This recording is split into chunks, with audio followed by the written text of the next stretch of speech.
తిరిగి వార్తలకు స్వాగతం. ఏపీలోని పేద ప్రజలను చంద్రబాబు అనే దుష్టదరిద్రం పట్టి పీడిస్తోందని రాష్ట్ర మంత్రి కారుమూరి వెంకట నాగేశ్వరరావు అన్నారు. పేద వర్గాలకు ఏ మంచి పని చేయాలన్నా వ్యవస్థలను మేనేజ్ చేసి అడ్డుకుంటున్న చంద్రబాబును 2 రోజుల్లో ప్రజలు బంగాళాఖాతంలో కలపనున్నారని స్పష్టం చేశారు. తనకు మంత్రి క్యాంప్ కార్యాలయంలో శుక్రవారం నిర్వహించిన విలేకరుల సమావేశంలో ఆయన మాట్లాడారు. అవ్వాతాతలకు వాలంటీర్ వ్యవస్థ ద్వారా ఇంటి గుమ్మంలోకి తీసుకువచ్చి ఇచ్చే పింఛను నిలిపివేశారని, గత 5 ఏళ్లుగా అమల్లో ఉన్న విద్యా దీవెన, ఇన్పుట్ సబ్సిడీ, వైఎస్ఆర్ చేయుత వంటి పథకాల లబ్ధిని ఎన్నికల కోడ్ రాగానే చంద్రబాబు తన అనుయాయుల ద్వారా అడ్డుకున్నారని విమర్శించారు. అవినీతి చక్రవర్తి అయిన చంద్రబాబు తన రాజకీయ జీవితంలో మొదటి నుంచి కేసుల్లో ఎలా స్టైలు తెచ్చుకోవాలి, పేదలకు అందే పథకాలు ఎలా నిలుపుదల చేయాలనే విషయంలో మాత్రం మాస్టర్ డిగ్రీ చేశారని ఎద్దేవా చేశారు. పేదలకు అందాల్సిన లబ్ధిని నిలుపుదల చేసిన చంద్రబాబు పేద వర్గాల ఆగ్రహానికి గురికాక తప్పదని మండిపడ్డారు.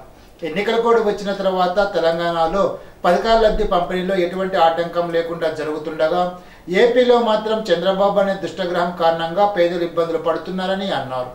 పేద ప్రజలను ఇబ్బందులు పాలు చేస్తున్న చంద్రబాబును కుప్పంలో కూడా ప్రజలు ఓడించేందుకు సిద్ధమయ్యారని స్పష్టం చేశారు.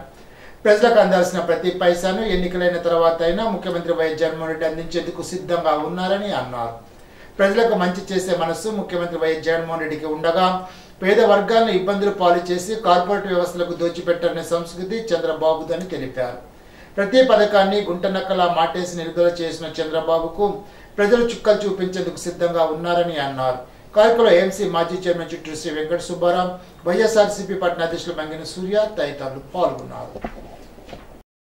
చంద్రబాబు నాయుడు గారికి ఏపీ రాష్ట్ర ప్రజల పట్టాన ఏ మాత్రం కూడా వాళ్ళకి మంచి జరిగేది ఇష్టం లేదు. అవ్వాతాతల పెన్షన్ వాలంటీర్లు వచ్చి తెల్లవారుజామున ఇస్తామంటే దాని మీద కూడా కంప్లైంట్ పెట్టి ఆపించేస్తే వాళ్ళ ఎండలో పడి చాలామంది చనిపోవటం జరిగింది. మన జగన్మోహన్ రెడ్డి గారు మరి పేదలకు ఇచ్చే ఆసరా కానీ, మరి విద్యా దీవెన కానీ, రైతు ఇన్పుట్ సబ్సిడీ కానీ, వైఎస్ఆర్ చేత పథకాల అమౌంట్లో ఆపాడియారు. కోర్టు ఇచ్చింది ఈ ఒక్క రోజులో మీరు పేమెంట్లు చేసుకోండి అని. ఈ ఒక్క రోజులో పేమెంట్ చేసుకుంటే మళ్ళీ ఈసీకి అది ఆపించే కార్యక్రమం చేసి ఇవాళ అందకుండా చేశారు. ఇవాళ చాలామంది ఇచ్చేదంటే వాళ్ళకి చేతిలో ఈ టైంకి డబ్బు వస్తుంది, ఈ డబ్బును పలానా దానికి ఉపయోగించుకుంటాం, పలానా దానికి చేసుకుంటాం అని చెప్పి ఒక పద్ధతి ప్రకారం చేసుకునే వాళ్ళైతే దానికి ఇన్ని రకాల అడ్డంకులు, ఇబ్బందులు కల్పించి ప్రజలకు ఏమాత్రం కూడా మంచి జరగడానికి ఇష్టం లేదు. జగన్మోహన్ రెడ్డి గారు ఇవాళ పథకాలు పెట్టి ఈ రాష్ట్రంలో పేదరికాన్ని 12% ఉన్నదని 6%కి తీసుకొచ్చి ప్రతి ఒక్కళ్ళు కూడా ఆర్థికంగా బలపడే విధంగా, వాళ్ళ పిల్లలు బాగా చదువుకునే విధంగా వాళ్ళకి ఇంగ్లీష్ మీడియం కూడా ఏర్పాటు చేసి ఎన్నో రకాల ఏర్పాట్లు చేస్తుంటే అది తట్టుకోలేక ఈయన చేసే పనులను చూసి దుర్మార్గంగా ప్రవర్తిస్తూ ఉన్నారు. ఈర్ష్య దేశాలతోటి, ఒక పగతోటి, ఒక శత్రువులాగా నీ స్నేహితుడు కొడుకు ముఖ్యమంత్రిగా చిన్న వయసులో అయ్యాడు, ప్రజల్లోకి వెళ్ళాడు, ప్రజల్లో మంచి పేరు తెచ్చుకున్నారు, ప్రజల్లో మమేకం అయిపోతుంటే అతని మీద బురద జిమ్మి ఏదో రకంగా ఆయన్ని దింపి నువ్వు ఎక్కేయాలని చూస్తే అది సాగదు. ఇవాళ జగన్మోహన్ రెడ్డి గారు ఈ 5 సంవత్సరాల్లోనే భారతదేశం అంతా తొంగు చూసేటట్టు చేశారు. ఇవాళ నీ పార్టీ వాళ్ళకి పథకాలు అందుతున్నాయి, జనసేన వాళ్ళకి పథకాలు ఉంది, బీజేపీ వాళ్ళకి పథకాలు అందుతున్నాయి. ఏ పార్టీ వాళ్ళకి కూడా ఆపకుండా, కులాల మతాలకు తావు లేకుండా ప్రతి ఒక్కరికి తెలంగాణలో రైతు బంధు ఇచ్చారు, అదని ఆపలేదు. మరి ఇక్కడ ఎందుకు ఆపాలంటున్నాను? అక్కడొక న్యాయం, ఇక్కడొక న్యాయం కాదు కదా. ఇది మళ్ళీ ఒకసారి పునఃపరిశీలించడానికి కూడా టైం లేదు. ఇవాళ ఒక్కరోజే బ్యాంకు, రేపు హాలిడే, ఎల్లుండి హాలిడే, అవతల ఎల్లుండి కూడా హాలిడే, ఆ ఎలక్షన్ రోజు కూడా. ఇక ఏం చేస్తారు? ఇది ఒక రకంగా ఆలోచించుకుని చేయవలసిన అవసరం ఉంది. మరి ఎలక్షన్ కమిషన్ ఒకసారి పునఃపరిశీలించడానికి కూడా టైం లేకుండా పోయిందని చెప్పి తెలియజేస్తున్నాను. ప్రజలు గమనించాలి. రేపు ఎలక్షన్ అయిన వెంటనే జగన్మోహన్ రెడ్డి గారు ఖచ్చితంగా మీ అకౌంట్లో పడేలా చేస్తారని చెప్పి ఈ సందర్భంగా తెలియజేస్తాను. రైతులకి అన్ని విధాలా ఆదుకుంటాం. ప్రజెంట్ నష్టం ఉన్నా సరే మేము దేనికైనా కూడా లోటు లేకుండా రైతులకు మేలు చేస్తాం. ఉన్న పంట అంతా ఒకేసారి రావటం, ఎండలు బాగా ఉండటం వల్ల ఒకేసారి పంటలు వచ్చినాయి. దానికి తగ్గట్టుగానే మేము సంచి ఆల్రెడీ అరేంజ్ చేసాం. ఈ ఒకేసారి పంట రావటం, పంట కూడా ఎక్కువ పండింది, ఎకరానికి 10 బస్తాలు ఎక్కువ పండింది కాబట్టి సంచులు కూడా ఎక్కువ కొరత రావాల్సి వచ్చింది కాబట్టి కొత్త సంచి ఇచ్చేసాం. ఇలా ఏదైతే కొత్త సంచి బియ్యానికి పంపించవలసిన సంచి ధాన్యానికి కూడా పంపించి ఎక్కడా రైతులకు ఇబ్బంది లేకుండా చేస్తున్నాం. గ్రామాల్లో త్రాగునీటి సమస్య ఎక్కువగా ఉందని, త్రాగునీటి సమస్య పరిష్కారానికి కృషి చేస్తానని ఉండి నియోజకవర్గ స్వతంత్ర ఎమ్మెల్యే అభ్యర్థి వేట్రిపూరి వెంకట శివరామరాజు అన్నారు. ఆకువీడు మండలంలోని చెరుకుమిల్లి, ఐభీమవరం, మందపాడు, దుంపగడప గ్రామాల్లో శివరామరాజు పర్యటించి ఎన్నికల ప్రచారాన్ని నిర్వహించారు. ఈ సందర్భంగా ఆయన మాట్లాడుతూ తాను ఎమ్మెల్యేగా ఉన్న కాలంలోనే ఉండి నియోజకవర్గం అభివృద్ధి చెందిందని అన్నారు. తనను మరోసారి ఎమ్మెల్యేగా అవకాశం కల్పిస్తే నియోజకవర్గ ప్రజల రుణం తీర్చుకుంటానని తెలిపారు. నేను ఎమ్మెల్యేగా ఉన్న కాలంలో చాలా వరకు రోడ్లు వేయగలిగామని తెలిపారు. గ్రామాల్లో మంచినీటి సమస్య ఎక్కువగా ఉందని, త్రాగునీటి సమస్య పరిష్కారానికి కృషి చేస్తానని అన్నారు. ఇళ్ల స్థలాల మంజూరు విషయంలో దృష్టి పెట్టవలసి ఉందని స్పష్టం చేశారు. ఈవీఎం నెంబర్ 9 సింహం గుర్తుపై తమ పవిత్రమైన ఓటు ముద్రను వేసి అఖండ మెజార్టీతో గెలిపించాలని ఓటర్లను అభ్యర్థించారు. కార్యక్రమంలో ఆకువీడు మండల నాయకులు, కార్యకర్తలు, శివ అభిమానులు, ప్రజలు, మహిళలు తదితరులు అధిక సంఖ్యలో పాల్గొన్నారు.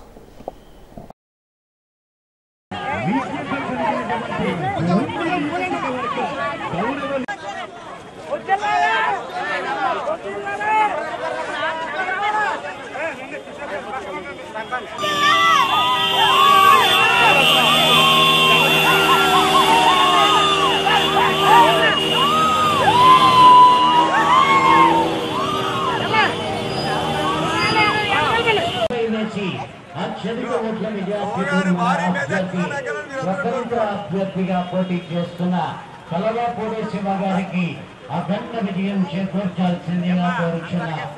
ఉండి నియోజకవర్గంలో స్వతంత్ర ఎమ్మెల్యే అభ్యర్థిగా పోటీ చేస్తూ ప్రచార కార్యక్రమంలో భాగంగా ఈరోజు ఆకివీడు మండలంలో ఐబీవరం, మందపాడు, చెరుకుమిల్లి, మన కుప్పనపూడి, అజ్జమూరు గ్రామాల్లో ఈరోజు ప్రచార కార్యక్రమం చేయటం జరిగింది. ప్రధానంగా ఐబీవరం గ్రామంలో ఇన్ఫ్రాస్ట్రక్చర్ మనం బాగా డెవలప్ చేసాం.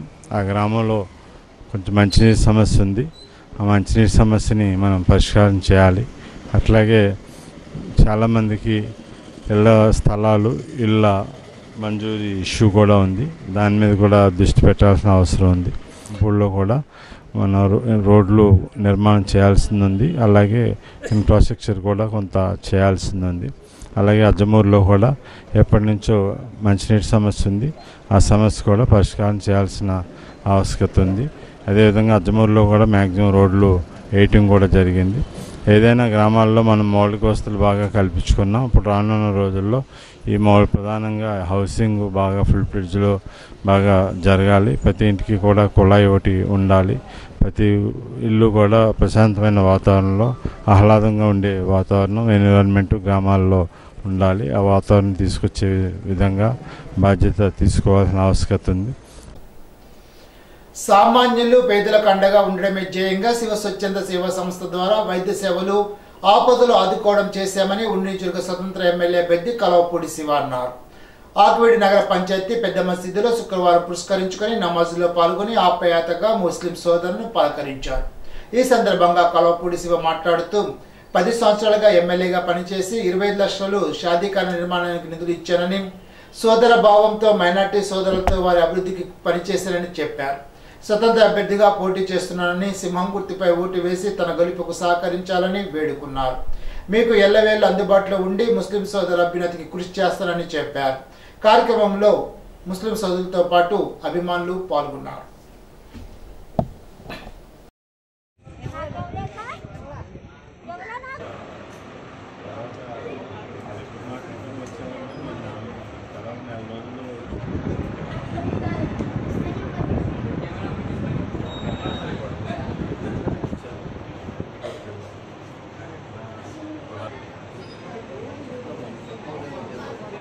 స్వతంత్ర ఎమ్మెల్యే అభ్యర్థిగా పోటీ చేస్తూ సింహం గుర్తుపై ముందుకు వెళ్తున్నాననే విషయాన్ని ప్రజలందరినీ కోరి అభ్యర్థించడానికి ఈరోజు మన ఆకువీడులో మన మసీదుకు రావటం జరిగింది.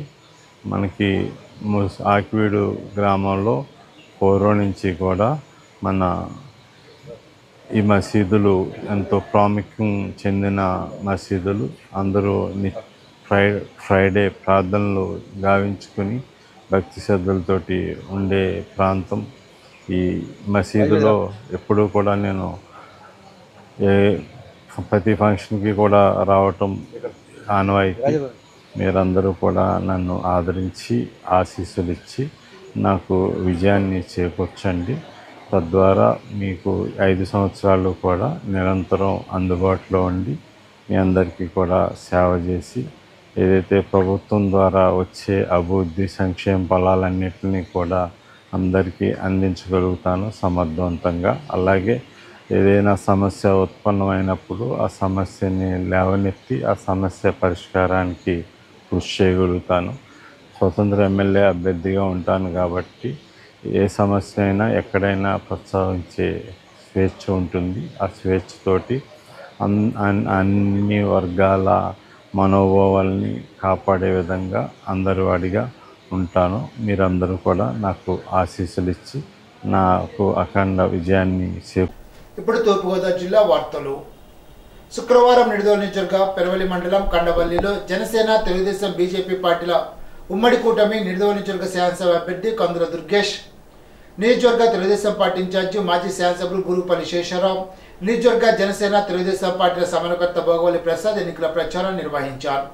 రాజమండ్రి పార్లమెంటు ఉమ్మడి కూటమి అభ్యర్థి దగ్గుపాటి పురంధేశ్వరికి కవలంపు గుర్తుపై, నిడదవోలు అసెంబ్లీ నియోజకవర్గానికి గాజు గ్లాస్ గుర్తులపై 2 ఓట్లు వేసి అఖండ మెజార్టీతో గెలిపించాలని కోరారు. ఈ సందర్భంగా కందుల దుర్గేష్ మాట్లాడుతూ 5 ఏళ్ల వైసీపీ పాలనలో అరాచకాలు ఎండగట్టారు. సంక్షేమం పేరుతో ప్రజలను బ్లాక్మెయిల్ చేస్తున్నారని, మాట్లాడే స్వేచ్ఛను ప్రజలు కోల్పోయారని కందుల దుర్గేష్ వివరించారు.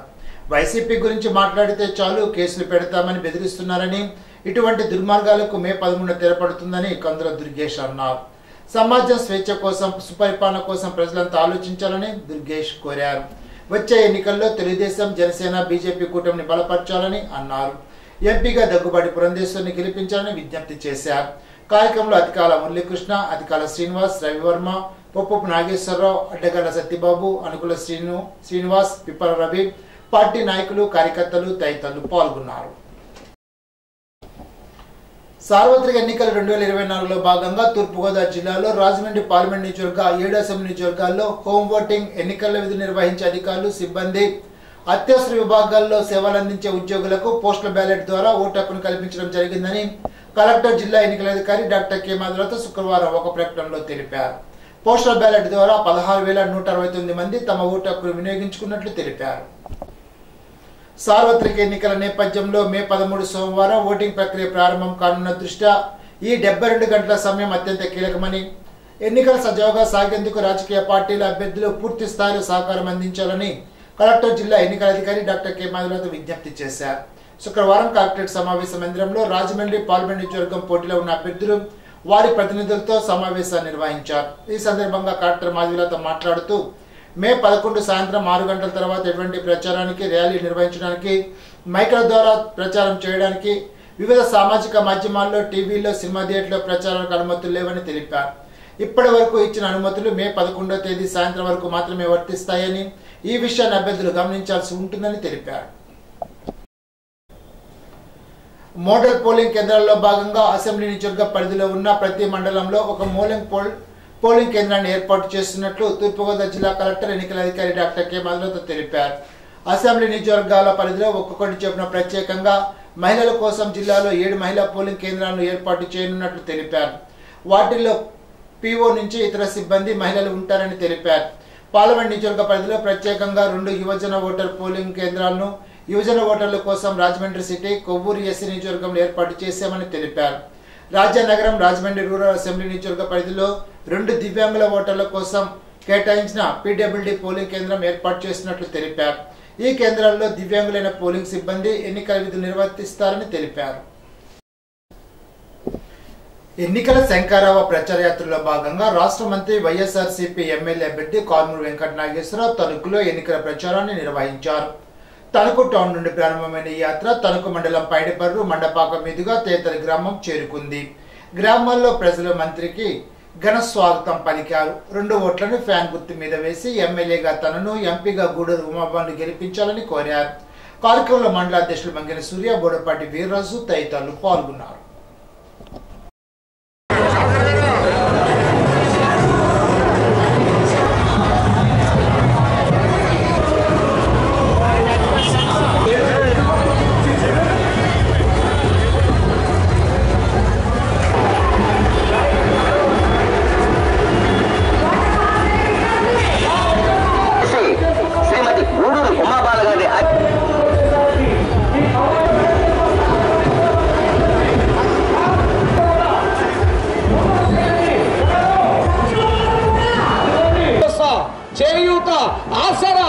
చూసారా, ఒకటి కాదు రెండు కాదు, పక్కా ఇళ్ళు మన ముందుకే వచ్చేసారు.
చల్లగా ఉండేటువంటి మన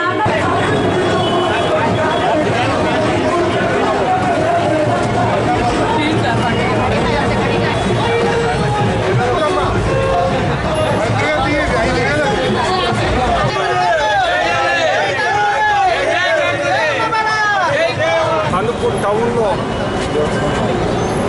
భారీ ర్యాలీ నడుచుకుంటా మా కార్యకర్తల నాయకులు వైఎస్ఆర్ కుటుంబం అంతా ఒక ఉత్సవంలాగా పెద్ద ఎత్తున పాల్గొని ప్రతి ఒక్కరిని కూడా ఓట్లని అర్పిస్తూ నడిచే విధానం ఫస్ట్ టైం నేను చూశాను. చాలా సంతోషంగా ఉంది. ఇవాళ ఈ రాష్ట్ర ప్రభుత్వం చేసిన పథకాలు పనులు అన్నీ కూడా ప్రతి ఒక్కరికి చేరి ఇవాళ పెద్ద ఎత్తున రావాలి జగన్, కావాలి జగన్ అన్నారు. ఎక్కడికి వెళ్ళినా అపూర్వ స్వాగతం పడుతూ ఉన్నారు. ఏ షాపులో అయినా సరే జగన్మోహన్ రెడ్డి గారు బటన్ నొక్కటం వల్ల మనీ రొటేషన్తో వ్యాపారాలు పక్క రాష్ట్రంలో సగం పైనే మూతపడిపోయినా మన రాష్ట్రంలో ఒక్క షాప్ కూడా మూతపడకుండా నడుస్తుంది. భారతదేశంలో జీడిపి కొనుగోలు శక్తి ఆంధ్ర రాష్ట్రంలో పెరిగిందని నీతి ఆయోగ్ లెక్కలు చెప్తున్నాయని ఈ సందర్భంగా తెలియజేస్తూ ప్రజలు స్వాగతిస్తున్నారు. జగన్మోహన్ రెడ్డి గారు కావాలంటున్నారు. ఈ పాదయాత్ర ద్వారా ఈ ర్యాలీలో అనేక మంది వైఎస్ఆర్ కుటుంబ సభ్యులు, కార్యకర్తలు, విశేషంగా మహిళలు ఎక్కువగా పాల్గొని ర్యాలీలో పాదయాత్రగా నడిచి వెళ్ళడం జరిగింది. ఇక్కడ మేము ఎక్కువగా పురవీధుల్లో ప్రయాణిస్తున్నప్పుడు స్థానికంగా ఉన్న వ్యాపారస్తులు అందరూ కూడా జేజేలు పలుకుతూ స్వాగతం చెప్పడం జరిగింది. వారి వ్యాపారాలన్నీ కళకళలాడుతూ ఈరోజు ఉన్నాయంటే జగన్మోహన్ రెడ్డి గారు వచ్చిన తర్వాత, కరోనా ముగిసిన తర్వాత వారంతా కూడా జనజీవన స్రవంతిలో మళ్ళీ వ్యాపారాలను అభివృద్ధి చేసుకుంటూ ఈరోజు ఆనందంగా ఉన్నారు. జగన్మోహన్ రెడ్డి గారు అమలు చేస్తున్న ఏ సంక్షేమ పథకాలు అయితే ఈ ఎన్నికల కోడ్ని అడ్డు పెట్టుకుని ప్రతిపక్షాలు ఆపాయో వాటన్నింటినీ కూడా ప్రజలు ఇబ్బంది పడకుండా, ప్రజలు ఏదైతే సంక్షేమ పథకాలు అందకుండా ఇబ్బంది పడుతున్నారో, ఎప్పుడెప్పుడు ఈ ఆపదల నుంచి గట్టెక్కుతామా, మళ్ళీ ఎప్పుడు ఇంటి గుమ్మమున్న సంక్షేమ పథకాలు అందుతాయా, జగన్మోహన్ రెడ్డి గారు త్వరలో మళ్ళీ ముఖ్యమంత్రిగా ప్రమాణ స్వీకారం చేయాలనుకుని ప్రజలంతా కోరుకుంటున్నారు. అలాగే ప్రజలు ఎప్పుడైతే సంక్షేమాలు అందుకుని ఆనందంగా ఉంటారో వ్యాపారస్తులు కూడా వారి ద్వారా మేము కూడా ఆనందంగా ఉంటాం. త్వరగా ఎన్నికలు వచ్చి జరిగి మళ్ళీ జగన్మోహన్ రెడ్డి గారు ముఖ్యమంత్రిగా పట్టాభిషేకులు కావాలని అందరూ కోరుకుంటున్నారు. ఈనాటి బంగారు మాట. మన శక్తి కన్నా సహనం చాలాసార్లు మంచి ఫలితాన్ని ఇస్తుంది. ఎమర్సన్. ఈ వార్తలు ఇంతటితో సమాప్తం. తిరిగి బిజినెస్లో కలుసుకుందాం. అంతవరకు సెలవు. నమస్కారం.